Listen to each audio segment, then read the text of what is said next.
Práticas de encontro. O grupo Práticas de Encontro desenvolve trabalhos a partir dos cruzamentos epistemológicos envolvidos em qualquer investigação de produção de conhecimento, cujo recorte se dê a partir do território e suas práticas socioespaciais, seja dentro ou fora dos ambientes institucionais.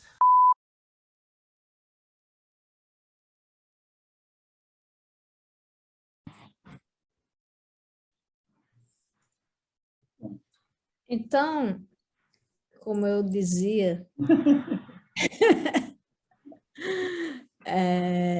eu tenho uma preocupação de construir os lugares pelos quais os personagens vão passar. No caso do meu primeiro romance, é uma cidade imaginária, ele se chama Nossa Teresa, Vida e Morte de uma Santa Suicida. É uma cidade imaginária e eu desenhei um mapa da cidade. O cemitério da cidade tem um papel importante na trama, então tem toda essa construção que para mim é uma construção tridimensional, né, para eu poder entender como o personagem ou como os personagens circulam neles. No caso do Som do Rugido da Onça, eu não construí nesse sentido, né? Nem o espaço da floresta, nem os espaços por onde eles se moveram, né? Da floresta à Europa, a Portugal primeiro e depois pela Europa até chegar em Munique, mas eu fiz esses percursos, eu usei o Google Earth, né, e mapas também, né, para acompanhar esse percurso. E no caso do castelo, para onde as crianças são levadas, eu fiz um estudo mais detalhado do castelo para entender como esse castelo, a história dele, como ele foi construído. Então, tudo isso faz parte da pesquisa, não necessariamente vai entra no livro de alguma forma, né? Assim, de alguma forma direta, mas são coisas importantes para mim, para que eu possa visualizar, para que eu possa entender os movimentos das personagens nessas paisagens. Entendi. Agora, o que eu acho impressionante no Som do Rugido da Onça também é porque você tem esse esforço dessa imaginação espacial, né? Baseado depois de uma pesquisa, mas construir uma imagem de floresta, construir uma imagem do castelo, né? Mas ao mesmo tempo que eu acho que é uma grande potência no livro também, é porque tem um esforço ali de imaginar quem são aquelas indígenas naquele contexto e dentro de tudo que acontece, o que é possível falar com elas, né? Então, a gente gostaria de escutar um pouquinho, assim, você, como foi isso, assim, como é que foi, se de um lado tem essa fabulação geográfica, como é que foi fabular essas vozes, né? Essas vozes narrativas, essas situações narrativas, né? A princípio foi bem difícil, porque é uma alteridade, a alteridade dessas crianças, ela me pareceu, num primeiro momento, muito distante, tanto no que diz respeito ao tempo, como no que diz respeito a visões de mundo, né? Então, me colocar no lugar dessas pessoas foi trabalhoso a princípio por isso, por esses motivos, por exemplo, isso é uma coisa que eu tenho repetido nas entrevistas, eles não falavam português, né? Eles não falavam Nhangatu, não falavam alemão, e eles foram colocados num lugar de silenciamento extremo, né? se eu penso como adulta, eu olho para a criança, tento me aproximar da criança, do pensamento infantil. Eu falo agora de uma criança próxima, uma criança, filha de um amigo, ou meu filho, ou minha filha, isso já é custoso, porque a gente perde, né, algumas pontes quando a gente se torna adulto. Então, nem sempre a gente consegue acessar o lugar da criança, né? Então, acessar o lugar da criança indígena, o lugar da criança indígena silenciada, raptada, para mim, foi um grande desafio, né? E assustou a princípio, porque eu tinha medo de não ser capaz de dar conta disso. As crianças, elas têm tem mais de um século de distância, né? Além da floresta, além da língua, né? Tem mais de um século de distância de mim. Então, mas por outro lado, eu também eu não via sentido em contar essa história por outro olhar, né? Para mim não faria sentido o olhar dos cientistas, por exemplo, porque o olhar dos cientistas está dado, eles deixaram um monte de documentos escritos, eles fizeram diários, desenhos, de certo modo, eles foram verborrágicos, né? Uma certa verborragia científica, vamos dizer assim. E colocar um narrador neutro também não me parecia uma opção, porque como eu poderia pensar em aproximação, em empatia e alteridade com um narrador distanciado, um narrador. Então, eu não tinha outro jeito, né? Eu tinha que me aproximar dessas crianças. E, além da pesquisa histórica e da pesquisa antropológica e da pesquisa espacial, eu acho que a pesquisa com as crianças, né, o olhar das crianças, como as crianças falam, como elas se sentem, uma escuta da infância, isso é uma coisa que eu estou pensando agora, na verdade. Foi muito importante. Mas, além disso, o diálogo com indígenas, que era pesquisa também, mas não uma pesquisa estabelecida. Eu não cheguei em comunidades e, eu vim pesquisar vocês, não. Eu frequentei cursos de ervas, por exemplo, aqui em São Paulo, e fui a comunidades indígenas para prestar atenção, para ver como se comportam, como se comportavam diante de mim, uma pessoa estranha, que olhar lançavam para mim, os gestos. Então, na verdade, uma pesquisa muito sutil e pouco invasiva, né? Entre grandes aspas, porque tudo pode ser tomado como invasivo quando você está olhando o outro, né? Então, há que se ter também um cuidado de não ser um olhar que desnude o outro, né? Não era essa a intenção. Era a intenção de tentar compreender como me viam, como eu me via num lugar que não é o meu. E teve a questão da ayahuasca. No final do livro, eu coloco o trançado, né, a construção da maloca, que são as referências e que eu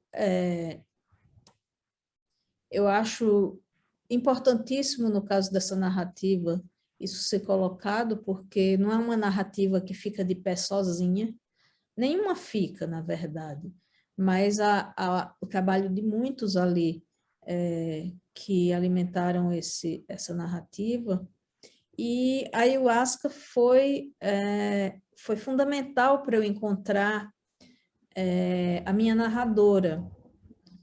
Isso, eu nunca havia experimentado a ayahuasca, mas vinha me interessando, isso já desde final de 2015, 2016, 2017,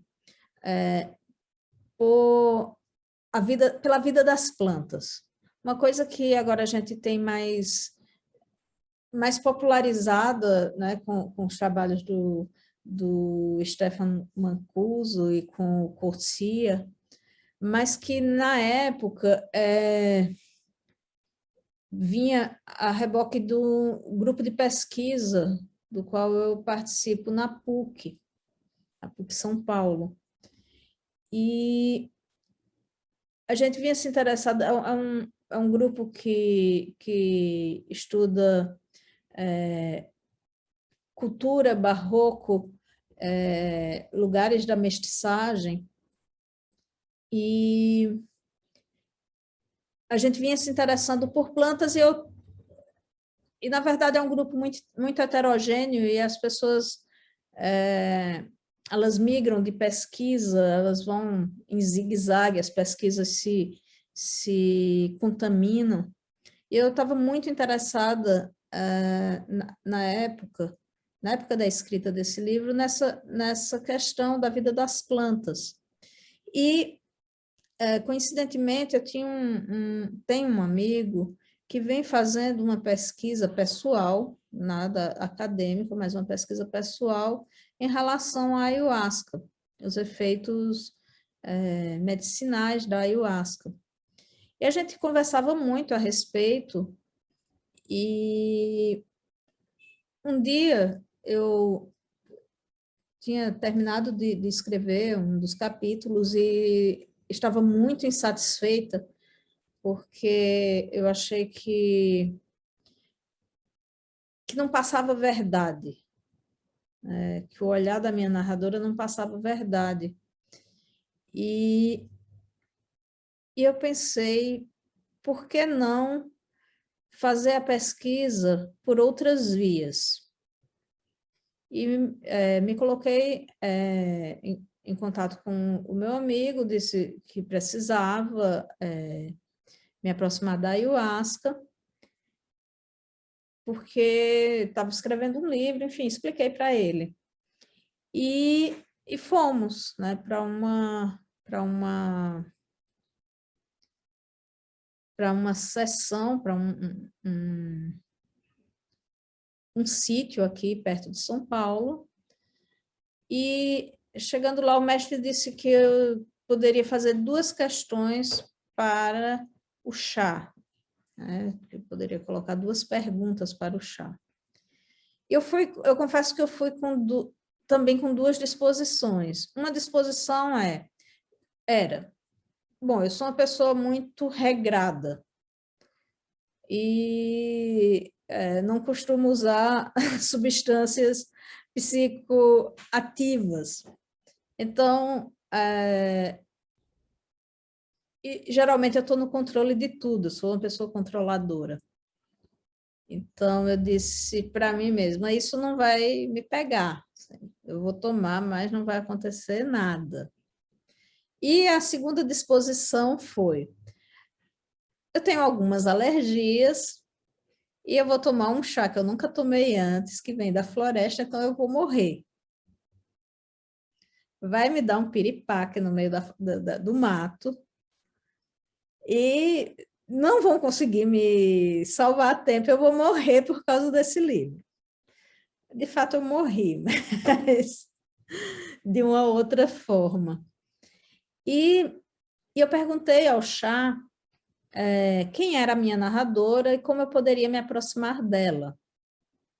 Essa é uma história que eu tenho eu tenho contado bastante, e eu acho importante frisar essa história, porque há muito preconceito, né, em torno das medicinas da floresta, né?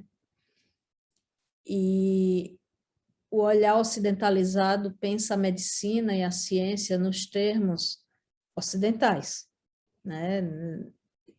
E acho que aí precisamos desocidentalizar o conhecimento. Sim, eu acho interessantíssimo isso que você está falando, porque quando a gente estava estudando e pensando assim, por onde que a conversa podia ir, a gente sempre ficava imaginando assim, quais foram, onde é que a Micheline conseguiu informações, como é que ela construiu um arquivo pessoal para adentrar esse mundo e tal. E é interessantíssimo que você está falando que foi pela planta, né?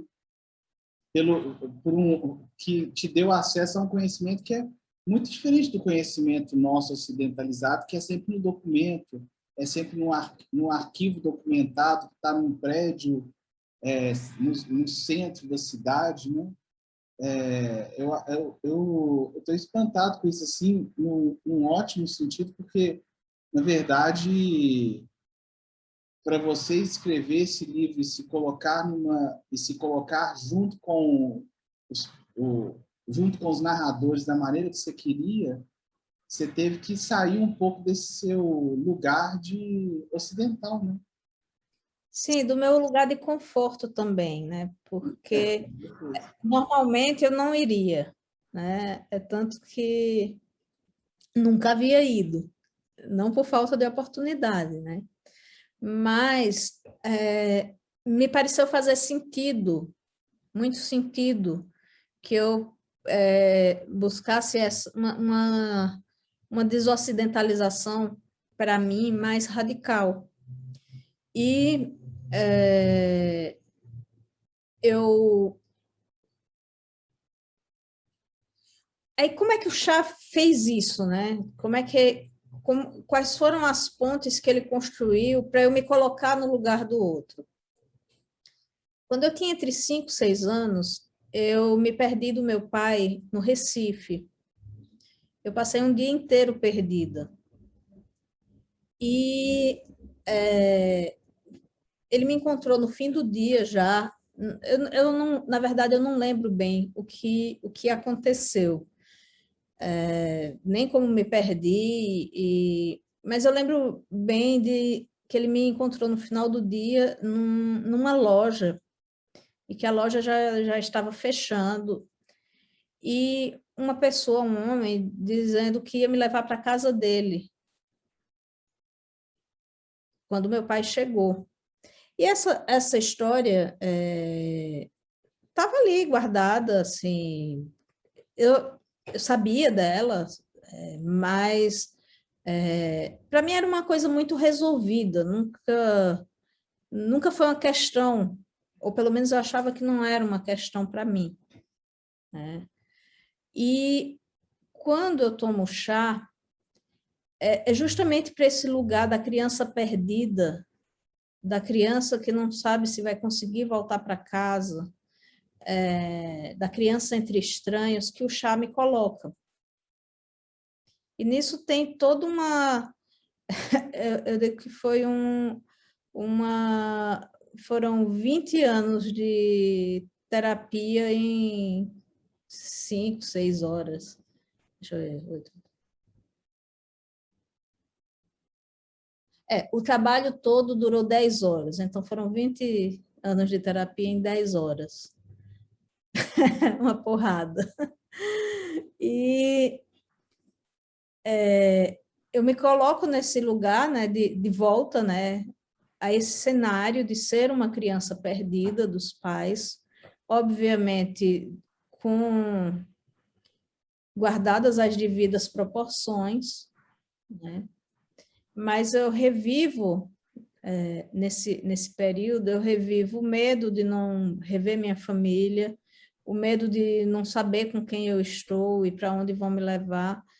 E quando quando termina, vamos dizer, essa fase né, nessa fase onde o chá me leva, ele me coloca em contato com, não apenas com a menina, que é a narradora, mas com as outras crianças.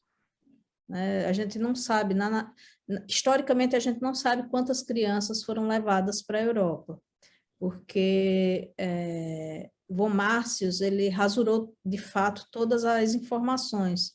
Então, sabemos que chegaram 2, mas talvez tenham ido 4, 6, 8, 10, não sabemos. E muitas das cenas que foram colocadas no romance são vivências nas quais a ayahuasca me levou. Então, eu costumo dizer que esse livro é o meu livro mais autobiográfico, né? O meu romance é autobiográfico, porque em nenhum outro eu tive que me aproximar tanto de mim para saber do outro. E isso é uma coisa muito cara nas cosmologias tupinambá. Posso estar errada, mas eu acho que o Viveiros de Castro fala isso. Eu posso ser você sem deixar de ser eu mesmo. Então, foi muito doloroso, foi um processo muito, muito doloroso, mas foi uma viagem de autodescoberta que me permitiu olhar para o outro, para aquele outro que eu não conseguia, que eu não estava conseguindo acessar, muito intenso. Então, houve uma pesquisa acadêmica, sim, né, com muita leitura, mas houve essa vamos dizer, essa pesquisa interpessoal, né, que a planta me proporcionou. Acho que eu nunca tive tão perto de personagens. Eu digo perto porque a planta ela é psicoativa, então eu via essas personagens, eu estive com elas naquele momento. Então, nunca estive tão próximo de personagens, e personagens que, na verdade, são apenas máscaras para pessoas, aquelas pessoas existiram, né? Então, foi um processo muito, muito intenso e inesquecível. Porque, assim, eu não vou entrar em detalhes, porque se a gente for entrar em detalhes, a gente vai ficar aqui 3, 4 horas, porque tudo é muito vívido, tudo é muito intenso ainda, embora já faça algum tempo. Eu consigo contar para vocês detalhes do que aconteceu nessas 10 horas, da mesma forma como eu contaria, por exemplo, como foi o trabalho de parto dos meus filhos. Então, foi um processo muito, muito fascinante. Quando você falou isso do Viveiro de Castro, né, que ele fala que é uma maneira de você saber dos outros sem você deixar de ser você mesmo, né? Foi mais ou menos essa a citação que você fez, né? Eu fiquei lembrando de um texto do Pierre Classes, que é um antropólogo que o Viveiro de Castro escreveu já, escreveu a apresentação dos 2 livros dele, né, quando esses 2 livros do Pierre Castro foram lançados no Brasil, e um desses livros, um dos textos que era Guerra na Sociedade Primitiva, o que o Castro falava era isso mesmo, assim, que os índios viviam em conflito porque eles precisavam, para marcar para se marcar, eles precisavam entrar em conflito para se diferenciar dos outros. Então, o conflito, na verdade, não é um problema a ser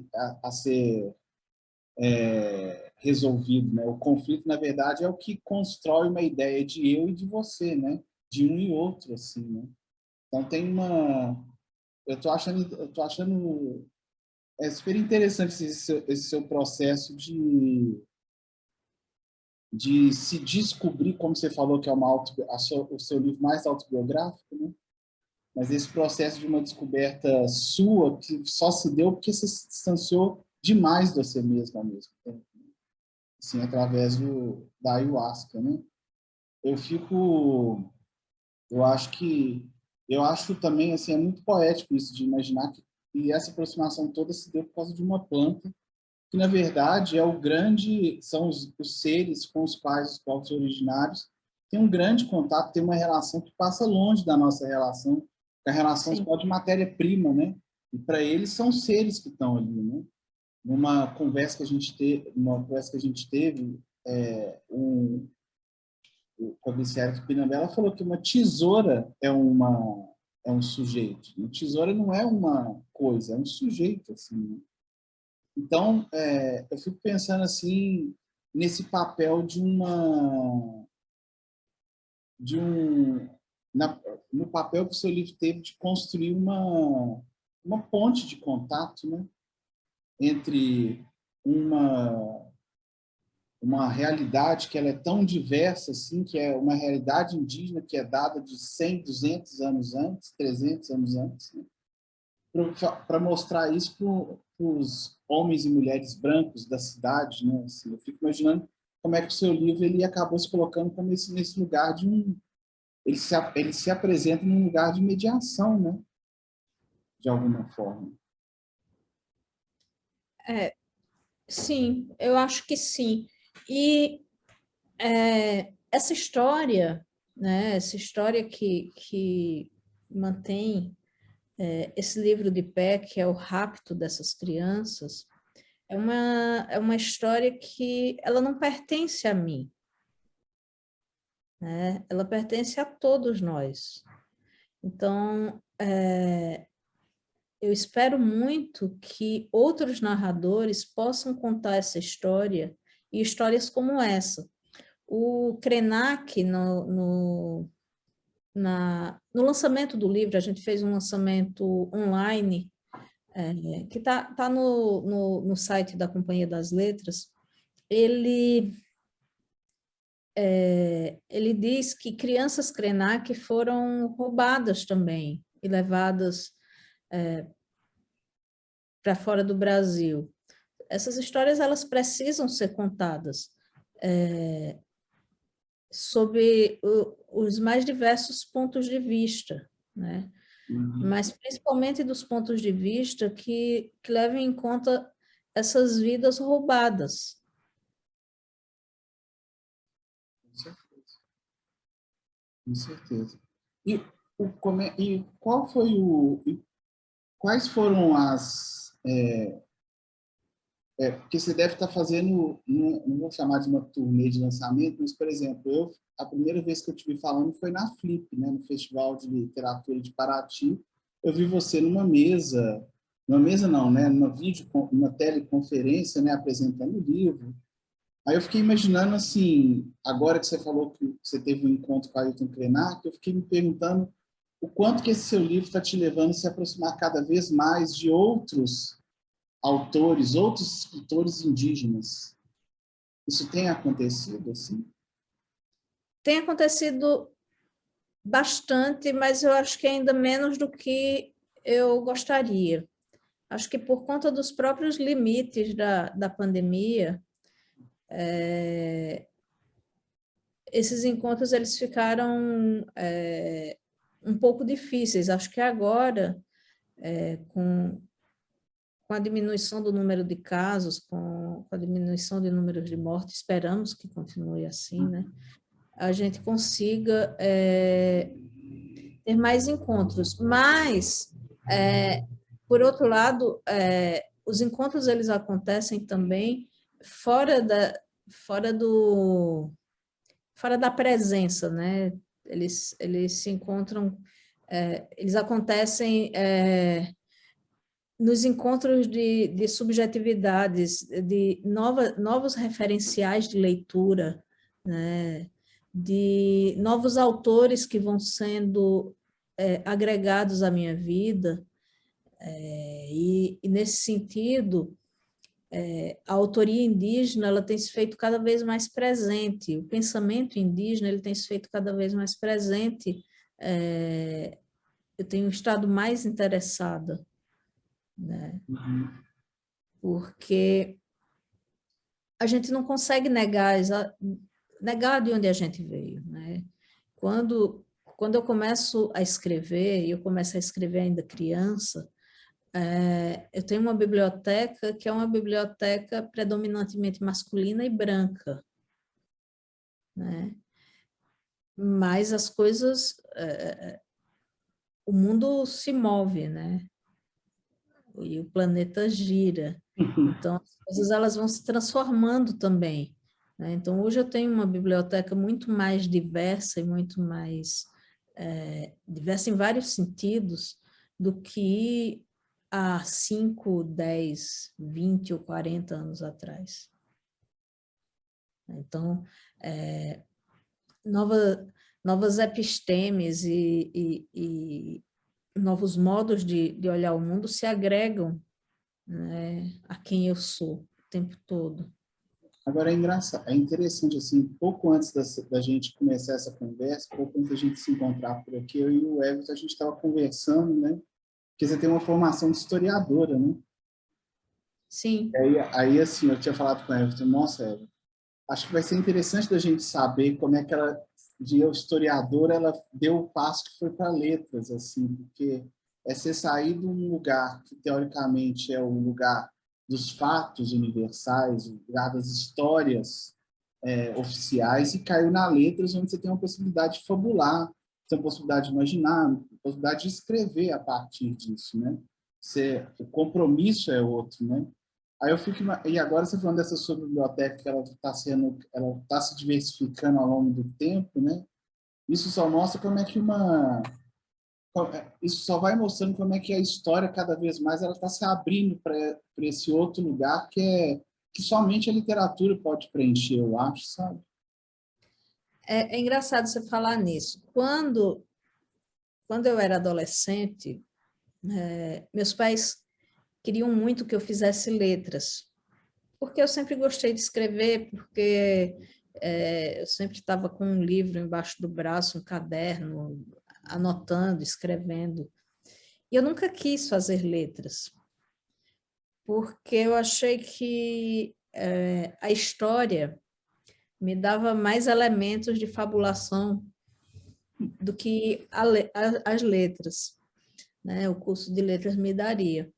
E passado tanto tempo, eu continuo, essa é uma opinião que não mudou, porque toda história ela é escrita a partir de um ponto de vista, né? E os fatos e os documentos, eles podem ser torcidos e retorcidos para privilegiar também alguns protagonistas. Eu dou um exemplo do próprio livro. Tive muita... Outro dia, uma criança do 9º ano me perguntou: você teve raiva quando você escreveu O Som do Rugido da Onça? E eu disse sim. E foi engraçada essa pergunta, porque não é uma pergunta que se faz usualmente, né? É uma pergunta que só viria mesmo, eu acho, de uma criança, né? Que tem essa percepção talvez mais refinada do que a nossa de adulto.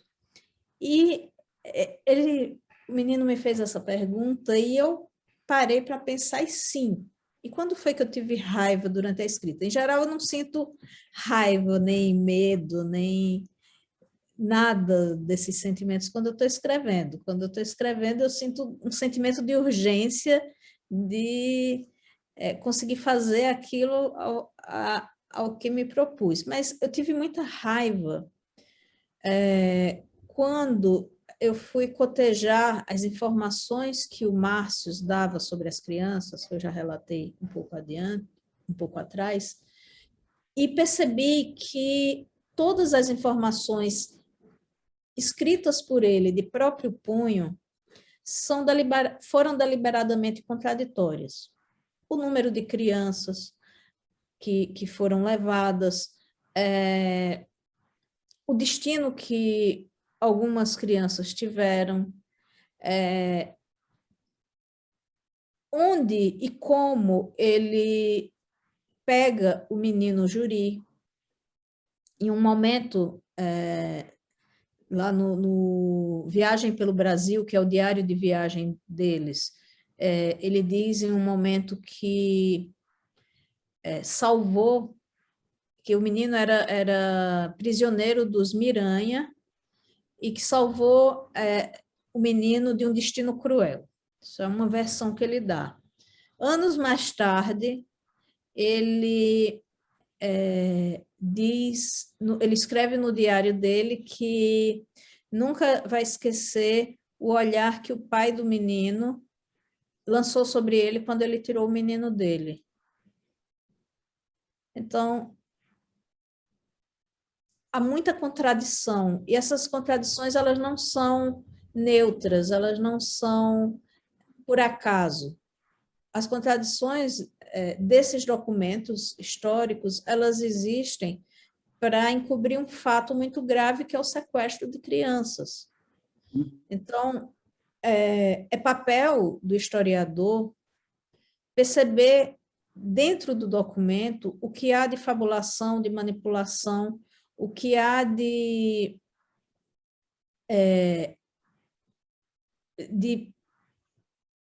lugar privilegiado, né? Então, por isso eu fui fazer história e não letras. Porque não existe história neutra. Existem mecanismos de fabulação que se sobrepõem a outros mecanismos de fabulação. Aquela máxima de que quem conta um conto acrescenta um ponto. Isso vale para o documento histórico, né? Obviamente, há dados irrefutáveis, mas no entorno desses dados irrefutáveis, há camadas e camadas de intenções e de mensagens subliminares ou não, que é preciso se estar atento para compreender por que estão ali. Pelo menos essa é a minha visão de história. Entendi. Na verdade, eu nunca tinha imaginado a letras como um oposto da história, mas eu pensei a literatura como um lugar onde você pode abordar exatamente essas contradições e essas lacunas, apelando por uma sensibilidade outra, pela fabulação de uma outra voz, né? Desculpa. Mas eu não vejo como um lugar contraditório o curso de letras, o curso de história. Não é isso.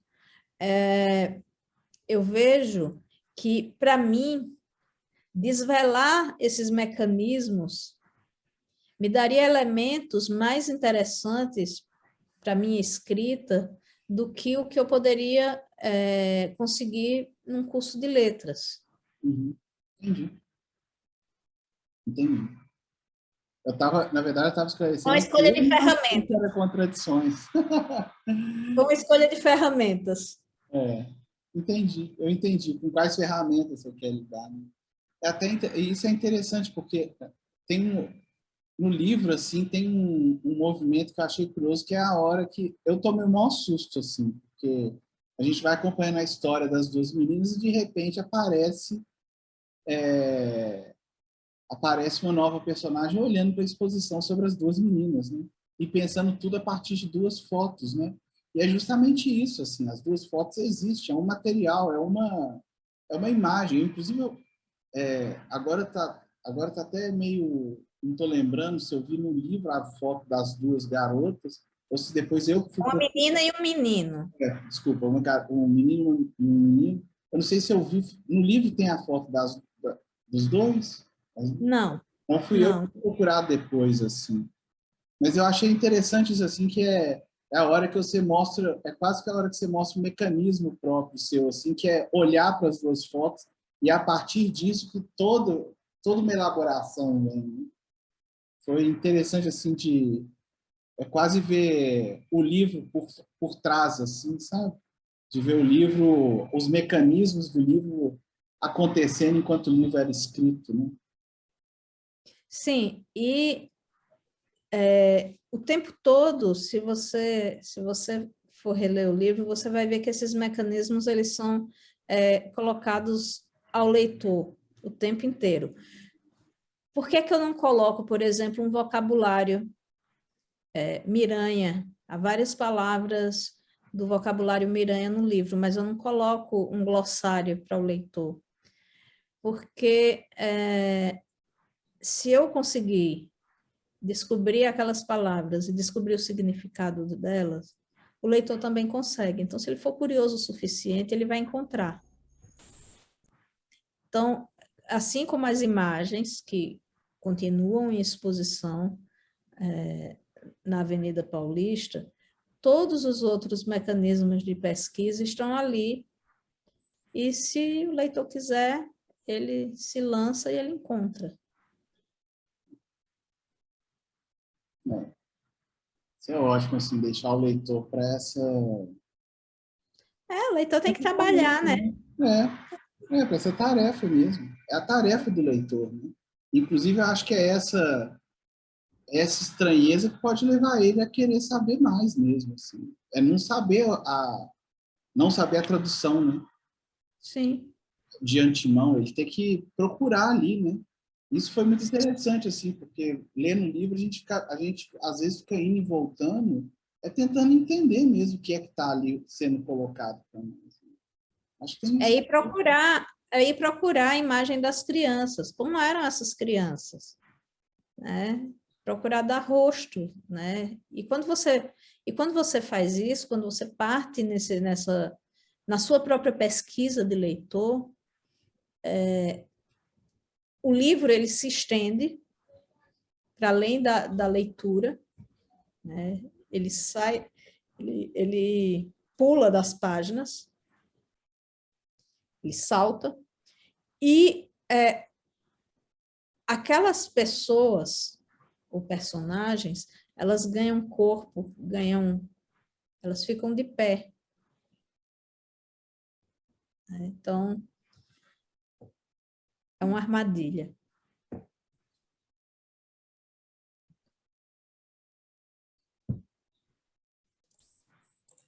Eu confesso, Micheline, que eu fui fazer esse movimento depois que eu li o livro, lá no final, a respeito da maloca, que você coloca, tem várias notinhas, e aí foi uma coisa que eu falei assim, gente, né, aquela curiosidade, né, mas da onde que saiu isso aqui, né, e algumas coisas a gente consegue, inclusive, verificar nessas notas, assim, né, claro que o livro puxa a gente também mais também para essa busca em outros lugares, né, mas uma curiosidade que a gente tem também, assim, e que eu também fiquei pensando isso também quando você estava falando, eu acho que talvez até voltando um pouquinho na discussão, é dessa questão de também de você se aproximar, né, de uma planta para poder te colocar nesse lugar para abrir para poder narrar, né, sobre a vida dessas crianças, assim, né? E só que tem um momento no livro que acho que isso, em determinados momentos corre em paralelo e outros momentos não, que é também essas fabulações a partir dos animais, assim, que eu acho super interessante quando você tem um momento no livro que você começa a contar sobre a criação de todas as coisas e aparece a figura da onça, né, da jiboia. E aí eu queria também saber como que foi isso, assim, como que foi também a construção dessas narrativas a partir dessas fabulações que são a partir desse outro, não vou chamar de não humanos, eu tô preferindo chamar esse outro que humano, né, que são os animais, enfim, esses outros viventes. Como que foi isso também nesse processo de construção do livro? Isso aí foi um movimento de retorno afetivo, na verdade. Eu venho de uma família que contava com 2 ótimos contadores de histórias, meu avô materno e meu avô paterno. E meu avô materno, ele contava histórias maravilhosas.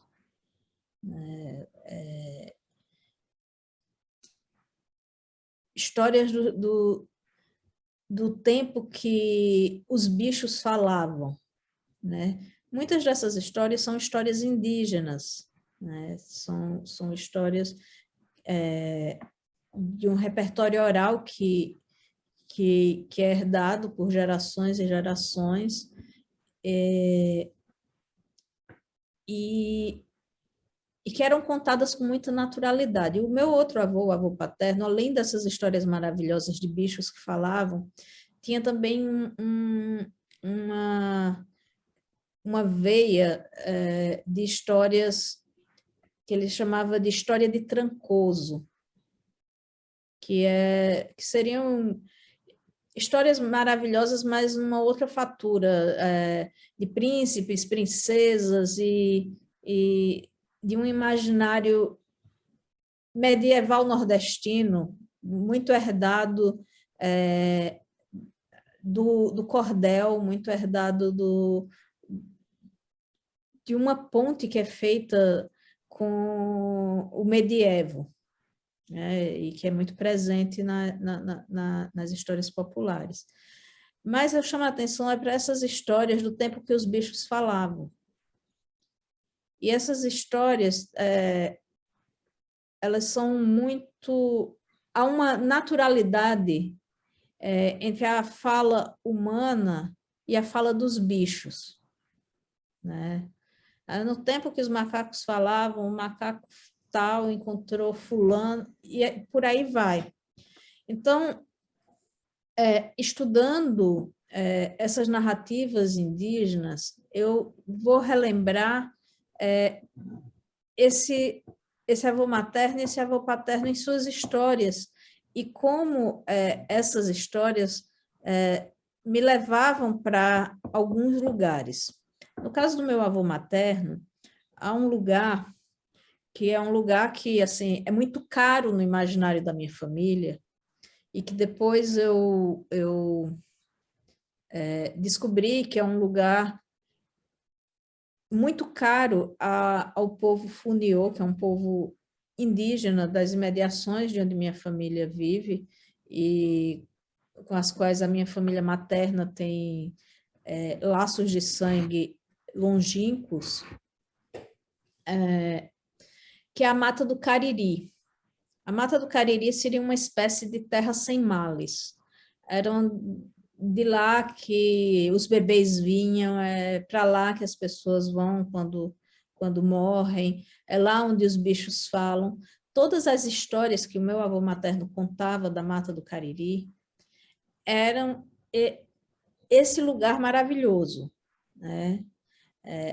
Antes de você nascer, quando você ainda estava na Mata do Cariri, eram nesses termos que as histórias começavam.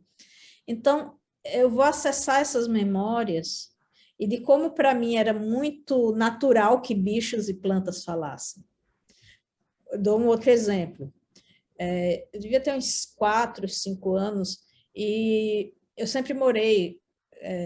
a casa dos meus pais sempre teve jardim, né? Moramos, acho que na infância, em 3 ou 4 casas, até mudarmos definitivamente para uma, e sempre teve jardim. Meu pai gostava muito de plantas. E um dia minha mãe vem falar comigo e diz uma coisa assim: olha, eu acho que eu contei isso na Flip. Aquela plantinha ali está muito triste com você. Ela andou me falando que você anda arrancando as folhinhas dela e tal. Eu olhei assim, planta filha da puta, né? Vai e me entrega para minha mãe. Né? Eu fiquei muito espantada com isso, né? Porque de fato eu andava arrancando as folhas da planta, né? E a planta tinha falado para minha mãe. Caramba! E isso, a minha avó materna também tem uma história de que sempre que você tem um pesadelo, um sonho ruim, você não conta o sonho para ninguém. Antes de você contar para uma planta, porque a planta ela tem um poder que ela neutraliza aquela coisa ruim do sonho. Então, só é seguro você contar um sonho ruim para alguém se você tiver contado para uma planta antes.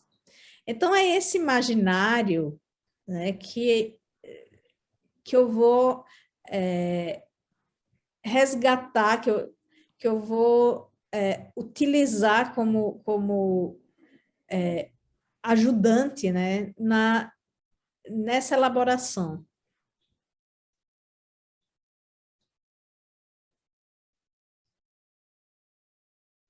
E a onça, Micheline? Como é que você chegou na onça? A onça Nós estamos Lince. falando de plantas agora, e a onça, né? A onça é engraçado, né? Porque a onça é familiar também, né? São as histórias que eu repito, né? Todo mundo já sabe. Quando meus pais casaram, eles foram morar numa cidadezinha no interior de Pernambuco, e isso, começo dos anos 70, era muito comum as pessoas darem presentes, né? Um litro de feijão, é litro, né? Não é quilo, lá é por litro, né? 1 litro de feijão, farinha, uma galinha. E numa dessas o meu pai ganhou uma jaguatirica, que é uma oncinha, né? E assim, eu não imagino. E ele ganhou essa jaguatirica e ele e minha mãe ficaram criando essa oncinha dentro de casa como um gato, né? O nome dela era Mimosa, e tudo era muito lindo assim na vida do casal recém-casado, ele, ela e Mimosa, até que minha mãe engravida de mim e meu pai compra umas pantufas vermelhas para minha mãe. E a jaguatirica fez um tonhonhon na cabeça da jaguatirica, que ela começou a ver aquelas pantufas como caça. E toda vez que minha mãe estava com essas pantufas, a jaguatirica dava um bote. Né? E chegou ao ponto da jaguatirica se esconder, se tocar, né? Para na hora que minha mãe passasse, atacar. Isso acendeu uma luzinha na cabeça que disseram, e daqui a pouco o neném nasce, e se a jaguatirica come o neném, né? Aí eles resolveram, não sei se devolveram a pessoa, não sei o que aconteceu com essa jaguatirica, eu sei que eles não ficaram com essa jaguatirica, mas a jaguatirica ficou, né? Permaneceu também no imaginário, né? Durante a minha infância, a infância dos meus irmãos, era porque Mimosa, e sempre teve essa história de Mimosa, o tempo que Mimosa passou na casa dos meus pais, o tempo que uma onça morou aqui, né? E eu costumo brincar de que eu fui sendo onçada, né, ao longo dos anos, porque depois, agora quando começou a pandemia, eu pedi para minha mãe encontrar meus diários de infância e adolescência, e há várias coisas relativas à onça. Sonhei com a onça, ou li um livro que tinha a onça como personagem, que era o Coração de Onça. Então, várias passagens, sonhei com a onça, enfim, desenho de onça. Então, sempre teve essa imagem ali, não dá para dizer subterrânea, mas talvez escondida entre as folhagens, né? Ela sempre esteve por ali, mas nunca com uma força como foi nos últimos anos. Quando, um pouco antes de eu começar a escrever o livro, a gente, naquele grupo de pesquisa, a gente também se interessou pela diferença, né, de Viveiros de Castro.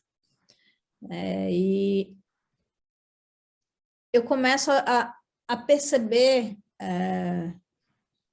melhor a presença da onça na cultura, né?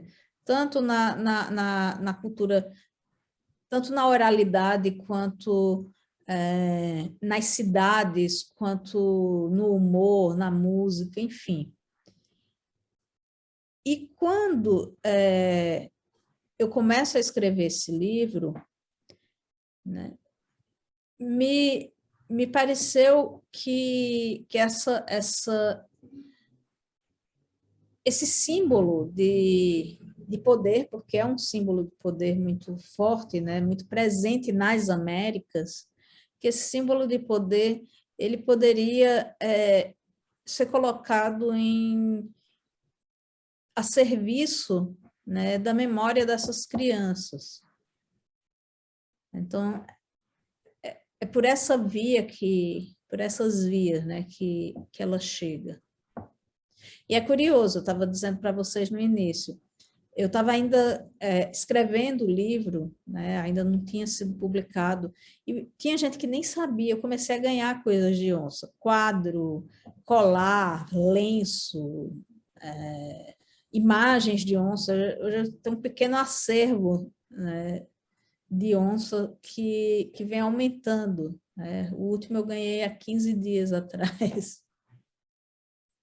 Micheline, eu estou pensando aqui que eu lembro uma vez eu estava vendo uma fala do Ailton Krenak, não vou lembrar qual, porque foi tantas lives nessa pandemia, assim, mas numa dessas, assim, perguntaram para ele assim, o que sonha o homem branco, né? Aí ele fala, o homem branco sonha com o que não é cidade, né? Eu achei isso interessante, porque nisso que você falou que está no subterrâneo da sua memória, né? Essa infância em Arco Verde, se eu não estiver enganado, não é isso? Que eu li aqui, eu lembro que eu li num site que é no sertão de Pernambuco, né? Agora, assim, então é o sertão de Pernambuco, é a floresta do Som do Rugido, são sempre esses lugares fora da cidade que trazem essas imagens, assim, Sim. que trazem essa estranheza, mas que trazem uma possibilidade de um outro conhecimento, né? Sim, e é importante frisar também que esse lugar, né, Arco Verde, esse território, é um território marcadamente indígena. Arco Verde é a primeira cidade do sertão pernambucano. Toda essa região que vai de Palmares até para lá de Arco Verde, era território quilombola e indígena. Antes de Palmares, foi palco de uma das guerras mais sangrentas da história colonial, que é a Guerra dos Bárbaros, né? que é a guerra que é empreendida pelos bandeirantes para extermínio das nações que se insurgiam contra Portugal, né? Contra o empreendimento colonial. E muitos desses povos foram dizimados. Então, e depois vem o Quilombo dos Palmares, que também é dizimado pelos bandeirantes. Hoje, no entorno, vamos falar de um entorno estendido, onde a região da minha cidade se encontra, a gente tem o povo Chucuru, a gente tem o povo Capinauá, a gente tem o povo Funiô. Então, é um território cercado de território indígena por todos os lados. E as marcas dessas histórias e dessas memórias, elas permanecem. Então, por exemplo, Eu fui uma criança, uma adolescente que cresceu vendo, na minha cidade havia um escritório da FUNAI, vendo as populações indígenas entrarem na cidade em peso, muito antes da gente ver manifestação de rua, né? Essa coisa que a gente vê das pessoas com suas bandeiras e tal. Eu vi as manifestações dos povos indígenas ocupando o centro da cidade em busca dos seus direitos.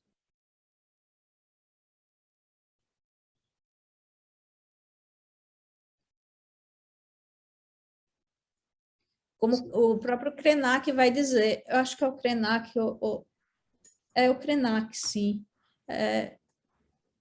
Estamos em guerra desde 1500. É ele mesmo. Né? Sim. O que eu espero mesmo é ter escrito uma narrativa que honre essas memórias.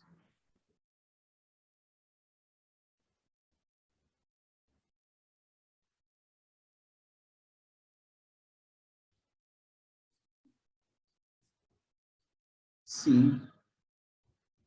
Eu acho que eu vou.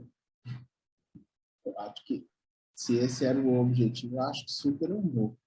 Agora, tem uma história interessante, Michelina, que o Everton, ele trabalhou antes de entrar, há uns anos atrás, ele trabalhou como cartógrafo social junto com, na Caritas. Ele trabalhou com cartografia social dos atingidos pelo crime da Vale, aqui em Mariana, em Minas Gerais. Você lembra quando uma barragem rompeu, né?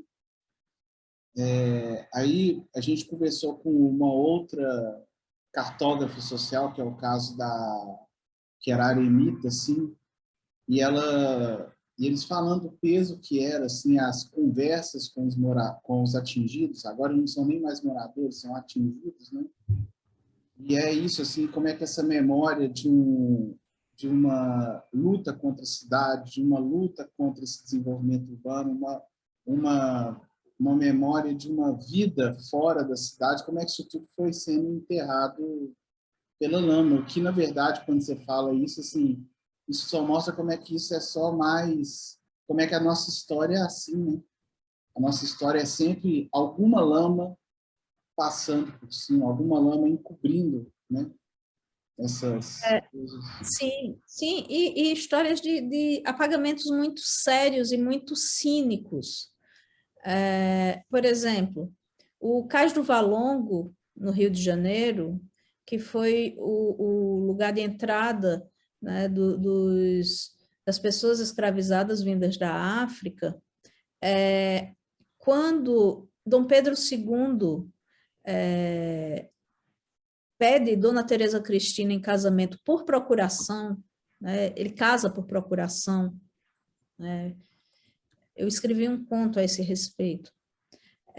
Ela vem de fragata, né, para encontrar o noivo, e ele, meses antes, ele manda reformar o que antes havia sido o Cais do Valongo, ele manda soterrar o Cais do Valongo para construir o Cais da Imperatriz.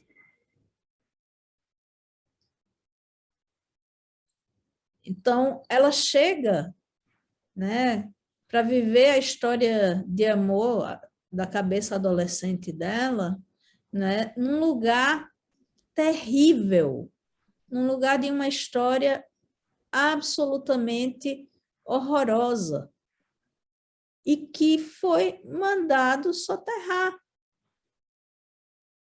E é o cuidado que a gente precisa ter, porque é o que foi feito com Mariana. A história de Mariana foi soterrada pela Vale. Né? A história do povo Krenak, soterrada pela Vale. O rio, né? Soterrado, né? Sabe, é muito absurdo. Uhum. E eu acho que tem esse Oi, desculpa, Fred. Não, pode Mas eu falar. acho que também acho que similar, né, também para a gente pensar junto com essa história do Cais do Valongo é o que pode ser também depois desses lugares, né, assim, que é uma coisa que eu acho que agora também está na mira dessa discussão, o que que vai ser feito dessas áreas, né, assim, que foram soterradas, né? Se talvez elas não serão transformadas aí, né, assim como um lugar capturado pela mineração, assim como também de repente foi lá por Dom Pedro II quando ele soterrou, né, o Cais do Valongo, né? Então acho que isso é uma ponte interessante para a gente também observar quais são as perspectivas desses lugares que também vêm sendo soterrados por essas narrativas, assim, né? Eu não sei se vocês já foram, se vocês conhecem o monumento aos mortos do 11 de setembro. Ah, Eu já fui 2 vezes nesse monumento. É impressionante. Impressionante porque o que eles fizeram lá é uma espécie de sumidouro, né? Eles construíram nos buracos, né? São 2 imensos buracos onde ficavam as fundações do prédio, e eles revestiram de uma cerâmica escura, onde fica correndo uma água que vai sumindo e não cessa nunca. Como monumento, e ao redor de todo ele estão gravados os nomes das vítimas. É uma coisa, assim, desoladora, mas eu acho que é o papel do monumento histórico. Deve ser esse. Sim. Não vamos esquecer. Né? E colocar para refletir, né? Só que, ao mesmo tempo, você vê pessoas que vão para um monumento desses, como vão para Auschwitz também, e vão tirar selfie, como se estivessem fazendo turismo ali. Não é turismo, né? Então, são coisas que a gente pode, sim, pensar o papel do monumento como documento, né? Assim como o manto tupinambá, é, que é monumento e é documento também. Michelinho, eu acho que esse é um momento ótimo para a gente parar por aqui, porque com o Manto que a gente vai conversar no dia 24, eu acho, maio, né? Estou ansiosíssima. Todo mundo tá. E até lá eu já vou ter mudado de casa e não vou estar no meio do mar de bagunça que vocês não imaginam. Olha, mas se manter eu virei um cara maníaco de fundo de tela. Se manter esse fundo de tela, tá lindo. Tá lindo. Olha, vocês nem viram aqui. Ainda tem uma onça aqui, né? Tem uma outra. Ô, Michele, então, só encerrar aqui a gravação, mas muito obrigado, então. Muito Eu que obrigado. agradeço. Adorei conversar com vocês e, como eu já disse, estou ansiosa pelo nosso novo encontro. O grupo Práticas de Encontro é formado por Frederico Canuto, Amanda Sica, Daniel Menezes, Everton Jubini e Juliana Marques, julho de 2022. Com o apoio de Universidade Federal de Minas Gerais, Pós-Graduação em Arquitetura e Urbanismo da Universidade Federal de Minas Gerais, FAPEMIG, CNPq e CAPES, uma realização dos grupos Narrativas Topológicas e Práticas de Encontro.